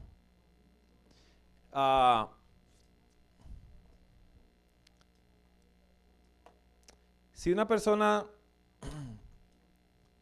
en otro ámbito, ¿no? Va a buscar un mortgage usted para una casa y esa persona lo quiere manipular, lo manipula. Pero lo manipula con conocimiento. Y el psicólogo puede manipularlo con conocimiento. Y el médico puede manipular al paciente con conocimiento. Y cada persona profesional, usted llama a alguien que le va a reparar unas tuberías en la casa y él que más sabe, que yo no sé de tuberías, y le dice, ay no, pero tú no sabes, el problema es grande. Y entonces le dibuja algo y cuando usted trata de zafarse, entonces le dice, y si no hace esto, va a venir esto peor y esto y aquello. Y usted para salir de la tragedia que le acaban de plantear, cede y cae en la manipulación. O sea que el psicólogo es parte de todo esto, pero no todos los psicólogos quieren manipular, pero sí hay psicólogos que lo hacen de alguna manera, ¿no? Queriendo ayudar en alguna forma y en otra forma queriendo imponerse, ¿no? También, porque a veces cuando uno ve a un paciente que no le hace caso, se impone. Y eso es lo que sucede. Pero eso se presta en todas las ramas. Yo creo que en todas las ramas se presta eso. Doctor, ¿hay diferencia entre el estrés que se presenta entre los cristianos y los no cristianos? Bueno, es que el estrés es estrés. Pero me refiero a cantidad. Lo que pasa es cómo la puede manejar el cristiano, ¿no? Estrés tenemos todos, ¿no? Yo creo que hoy tuve un poquito de estrés, pero después me senté a leer la Biblia para que se me quitara. Porque salí a las 3:30 de la mañana, llegué al aeropuerto y las filas descomunales en Nueva York, y de las 4:15 que estuve en la línea haciéndola, entré a las 6:10. Después que entro ahí, llegamos a Chicago. En Chicago, después de esperar, cuando ya íbamos a abordar el avión, se dañó el avión, cancelaron el vuelo. Así que yo tenía que estar aquí a las 11 de la mañana, llegamos a las 2 y algo de la tarde. Y en ese proceso yo lo que dije, bueno, yo le dije a la señora, porque hicieron una línea todo ahí, no, a mí que me devuelvan dinero, aquello, las cosas, ¿no? Y a otro pidiendo hotel, no, y yo también, ¿no? No, yo le dije a la señora, yo le dije a ella realmente, yo oré al Señor, le dije yo, ¿qué tienes para mí? Yo debería estar en ese lugar hoy, tú sabes, porque todo el mundo, cada cual cogió por su camino. Y me dijeron, ¿se quiere ir a las 10 de la mañana? Y digo, ahí mismo, ahí me voy. Entonces esperé desde las 7:30 de la mañana en Chicago hasta las 10, y ahí, como a las 11 fue que vino, 11:30 a salir el vuelo. Pero aquí estamos. Entonces, el fin va a pasar. Entonces, cuando está bajo la voluntad de Dios, y mañana lo vamos a leer porque esto está en el discurso maestro de Jesucristo y en el desahogo de la gente, que Cristo vivía rodeado de la presencia del Padre. Y todo cuanto le ocurrió, Jesús pensaba en su mente que era proporcionado por Dios. Y que ese pensamiento estaba en él y que debe estar en nosotros. Y que las cosas que nos suceden no están sucediendo con un fin, y hay que ver el fin de las cosas. Y si no se lo veo, por la fe lo voy a vivir. Entonces, estrés vamos a tener. O sea, uno tiene a veces apresuramiento y este tipo de cosas, pero estrés de hacer lo que usted está haciendo, tiene que dejar de hacerlo entonces. No sé si me doy a entender. Bien. Hay personas que me dicen que le da estrés trabajar, el trabajo que nosotros hacemos. Entonces yo le digo, deja de hacerlo porque te vas a enfermar. Entonces, si usted no tiene un disfrute de lo que está haciendo, si usted no tiene un gozo en lo que está haciendo, está entonces en castigo, como aquella vez hablamos. Entonces, no debemos vivir en castigo. Y eso produce estrés. Pero Jesús no vivía estresado el día completo. Él salía por los caminos a hacer la obra de Dios, y haciendo la obra de Dios, que era un gozo. Era un gozo. No sé, ¿quién ha experimentado ese gozo? Cuando usted visita un hogar y en ese hogar hay como una aceptación, ¿cómo se va usted? Sin depresión. Se le quita. Entonces, hay un gozo siempre en esto, siempre hay un gozo. Y hay cositas que se meten en el medio para que no haya gozo, pero siempre hay gozo. Siempre hay gozo. Y hay que pensar en ese gozo que el Señor nos va a proporcionar siempre.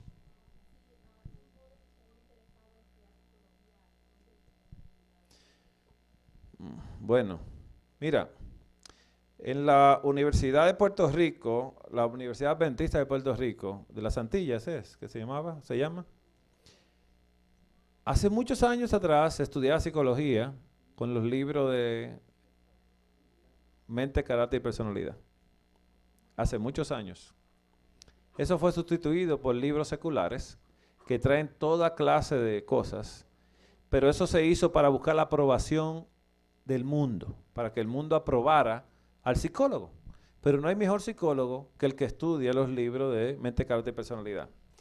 Es un poco peligroso porque tiene que entrar por todas las teorías, la freudiana, la otra. Tiene que pasar por una cantidad de teorías para luego entonces usted saber y decir, esto no sirve, hasta aquello no sirve, ¿no?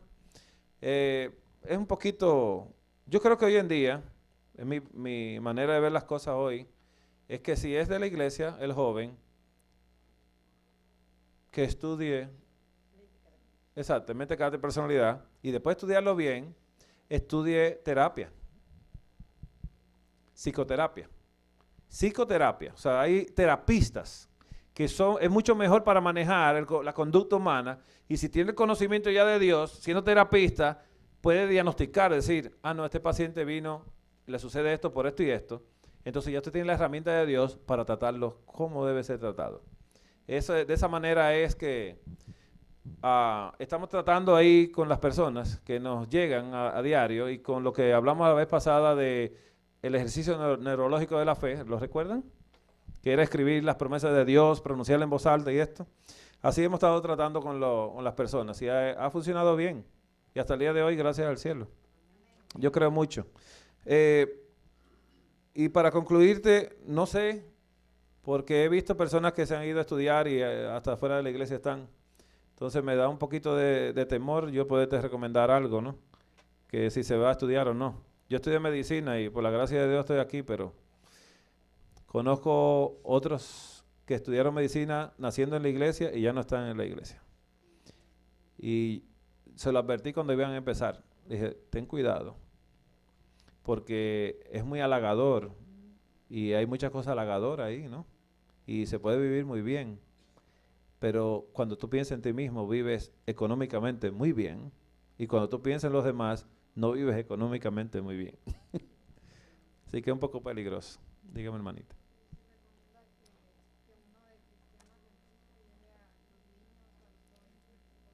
Mire, si hay un hermano de la iglesia consagrado que es terapista o es psicólogo y basa su práctica en la palabra de Dios, no hay ningún problema.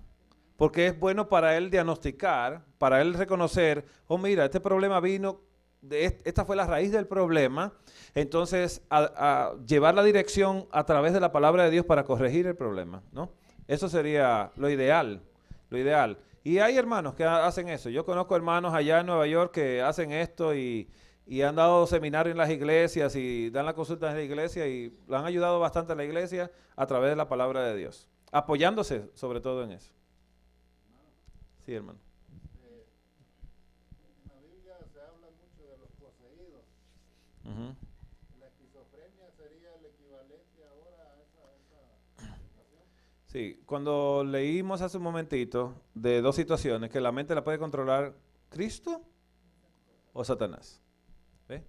Una mente que no se deja equilibrar por Dios, como la de Judas, que al final no aceptó. Y entonces tomó la culpabilidad y cayó con la culpabilidad y Satanás le tiró la culpabilidad arriba. ¿Entiende? Cuando el verdadero culpable, ¿quién era? Satanás. Cuando Jesús le dijo, lo que vayas a hacer, hazlo presto, dice que en ese momento Satanás se le metió. Porque él en ese momento pudo haber dicho, Señor, yo no quiero. Y al negarlo con su boca, mañana vamos a hablar de eso, en ese momento ya Jesús hubiese tomado el control de la mente. Pero él le permitió a Satanás penetrar. El esquizofrénico, bueno, es que todo el que está pensando en sí mismo piensa en orden satánico. Porque Satanás es el originador del egocentrismo. Entonces ya como él es el egocéntrico y la gente piensa como Satanás quiere que piense, pues ya tiene la mente de Satanás y no la de Cristo. Entonces ya ahí se abre esa puerta. O sea, nosotros podemos abrir la puerta para que él pueda tener el control. Mire, si yo decido no obedecer a Dios, ¿a quién le hago caso? Ok. Y no se puede servir a dos señores, porque amarás a uno y aborrecerás al otro. Y eso es así. No estoy diciendo aquí que todo tan endemoniado, ¿eh? Pero nosotros tenemos que ejercer la voluntad para renunciar totalmente a cualquier otro dominio y entregar nuestra mente completamente al Señor Jesús. Completamente a Él. Y en oración diaria, ferviente al Señor, entregársela. Así como el endemoniado Gadareno se tiró a los pies de Jesús aunque estaba mudo por los demonios, el Señor Jesús se entendió. Entendió el Señor Jesús. Y los demonios saben que cuando, aunque no hable, solamente el hecho de venir a Él, le está diciendo a Jesús, te doy autoridad. Y los demonios entienden que la autoridad se le fue porque se la están entregando al Señor. Y eso es entendible, bíblicamente comprobado. Me le preguntaba porque he escuchado que la ciencia médica piensa que no existe eso de lo endemoniado. Oh, ese es el detalle que estamos hablando. O sea, ya bajo conceptos bíblicos, nosotros podemos decir, bueno, ¿no? Esto es posible porque la Biblia lo dice. O sea, si nosotros nos basamos en la palabra de Dios, no caemos en ese tipo de cosas. Por eso es un poco chocante. Yo, como te digo, yo tengo amigos psiquiátricos, pero yo no comparto esas cosas con él porque él me va a decir que no cree en eso. Entonces, como él no cree en eso y yo no creo en lo de él, entonces vamos pasando la noche entera en eso. Dígame, hermanita.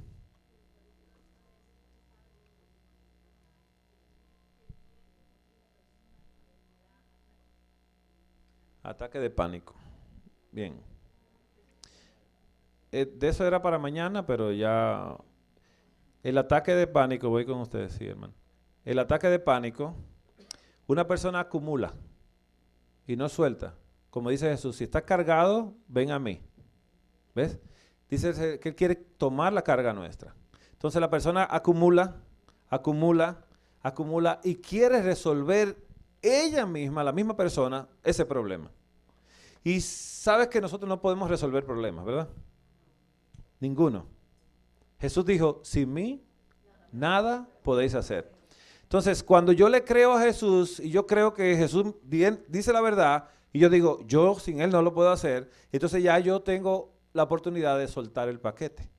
Pero hay gente que se queda con el paquete, y lo piensa, y piensa cómo resolverlo, y piensa, pero cuando se le agrava el acúmulo de problemas, entonces llega el momento de que ya no resiste, y le da un ataque de pánico, y suelta, ¿no? Y empieza y pierde el control, porque nosotros no fuimos creados para cargar cosas. Nosotros fuimos creados para adorar a Dios. Y estamos cargando con problemas de otros y los nuestros también. Entonces, eso es como que usted va calentando la olla hasta que se quema el sartén, ¿no? Recibió tanto fuego y nadie la alivió, ni le echaron agua a la sopita hasta que se secó y después se quemó. Así pasa con el cerebro. Mañana vamos a hablar un poquito de esto, porque son corrientes eléctricas que entran. Dígame, hermanito.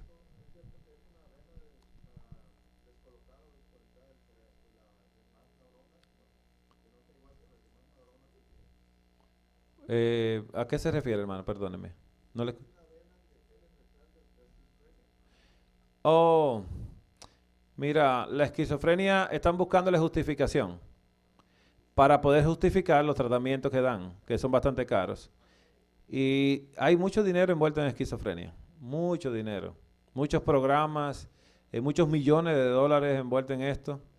Yo tengo una jovencita, hija de una hermana de la iglesia, con esquizofrenia, está en un programa en la ciudad y la ciudad no lo quiere soltar. Porque el que está encargado del programa, si pierde ese cliente, pues se pone fea la cosa. Y esa fue una paciente que se empezó a liberar y empezaron a darle los fines de semana para que la mamá se la llevara y después se iba durante la semana a la casa y cuando vieron ese asunto, pues le suspendieron la salida para que nos siguiera visitando. Y es un poco difícil porque en el lugar no se puede hacer otra cosa que ellos nos digan. Así que cuando la colocamos a pronunciar la palabra de Dios y cosas así, entonces ellos empezaron a decir que no, que se puede volver obsesiva y aquello, lo otro, y justificaron con diagnóstico psiquiátrico que puede ponerse peor. Entonces ya de que se vuelve mesiánica y no sé cuántas cosas más. Y ahí nos la van zafando los pacientitos. Es un sistema realmente que no es de Dios. Entonces, entrego los micrófonos al hermano. Hermanos, gracias. Mañana tendrá la oportunidad de hacer 2 preguntas solamente en la tarde. Así que entregamos los micrófonos. ¿Quién es el jefe? ¿Usted, hermano? ¿No es jefe? Aquí no hay jefe. Ah, no, perdón. Bien, hermano, gracias.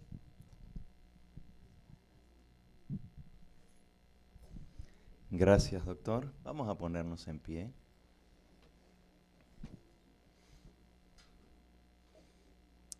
Vamos a cantar un himno y así ser despedidos en esta noche.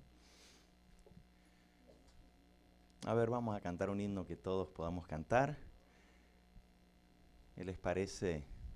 El 131. En Cristo hallo amigo y amante Salvador. Número 131. En Cristo hallo amigo y amante Salvador. Contaré pues cuanto ha hecho Él por mí. Hallándome perdido e indigno pecador, rescatóme y hoy me guarda para sí. Me salva del pecado, me guarda de Satán, promete estar conmigo siempre aquí. Consuela mi tristeza, me quita todo afán. Grandes cosas Cristo ha hecho ya por mí. Jesús jamás me falta, jamás me dejará. Es mi fuerte y poderoso protector. Del mundo hoy me aparto de toda vanidad, para consagrar mi vida a mi Señor. Si el mundo me persigue, si sufro tentación, confiando en Él podré vencer aquí. Segura es la victoria y elevo mi canción. Grandes cosas Cristo ha hecho ya por mí. Bien sé que Cristo en gloria muy pronto volverá, y entre tanto me prepara un bello hogar. En la casa de mi Padre, mansión de luz y paz, el creyente fiel con Él ha de morar. Y entrado en su gloria, pesar no sentiré, pues contemplaré su rostro siempre allí. Con los santos redimidos, gozoso cantaré. Grandes cosas Cristo ha hecho ya por mí. Antes de orar, ¿hay alguien aquí en esta noche que necesita de que el Señor Jesús tome control de su vida y le dé paz? ¿Hay alguien aquí? ¿Hay alguien aquí que tiene algún pedido especial? Quizás aquí mismo entre nosotros hay una persona que está sufriendo algún disturbio, ya sea físico, emocional, espiritual, alguna enfermedad que le está quejando y quiere que oremos por usted en esta noche. ¿Hay alguien aquí? Sí, verdaderamente todos necesitamos de oración. ¿Hay alguien aquí que tiene algún ser querido por el cual quiere que pidamos en esta hora? Todos nosotros, es cierto. Vamos a pedirle al Señor con fe. Como hemos escuchado en esta noche, Él dice, venid a mí, todos los que estáis trabajados y cargados, y yo os haré descansar. Esa es la promesa del Señor. Pidámosle a Él el descanso que Él nos puede dar y confiemos en Él. Depongamos nuestra carga. En lugar de ir a gastar dinero con un psicólogo, vengamos a Jesús. Y Él, al quitar la carga, nos va a dar alivio y nos va a dar paz. Vamos a pedirle con fe. Inclinemos nuestros rostros para orar.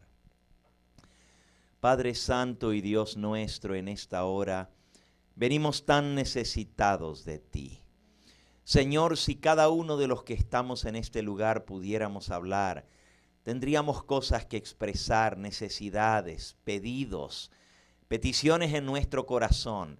Tú las conoces, Señor.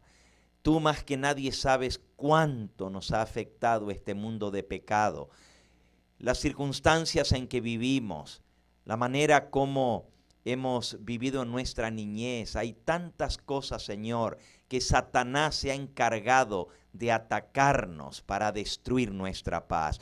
Pero nosotros como cristianos tenemos un Salvador todopoderoso. Tenemos a Jesucristo, que es nuestro hermano mayor, nuestro intercesor ante el Padre. Tenemos un abogado que nos defiende. Y tenemos el mejor de todos los psicólogos, que no solamente nos alivia, pero nos quita el pecado y nos da el perdón. Gracias, Señor, por Cristo Jesús. En esta noche te ponemos nuestras necesidades delante de ti. Aquí hay almas, Señor, que están acongojadas, atribuladas. Aquí hay almas, Señor, que están padeciendo alguna enfermedad, ya sea física o mental o espiritual. Tú conoces cada condición. Sé propicio a cada uno de nosotros y ayúdanos a entender, ayúdanos a comprender que tú tienes un método curativo y ese método es Cristo Jesús. Que vengamos a Él para recibir la sanidad, que Él traerá sanidad y al recibir a Jesús recibimos todas las promesas que Él nos hace. Gracias, Señor, por poder compartir juntos. Gracias por el mensaje que hemos escuchado en esta noche del Dr. Báez. Danos un descanso reparador en esta noche y despiértanos por la mañana con la determinación de serte fieles, de consagrar nuestra vida a ti y de vivir para tu gloria. Y tráenos nuevamente en las horas de la mañana para seguir aprendiendo más de tu palabra y el método curativo que tú apruebas. Despídenos con tu bendición, pero nunca de tu presencia, porque te lo pedimos en el nombre precioso de nuestro hermano mayor, de nuestro Salvador, en el nombre de Jesús. Amén, Señor. Amén.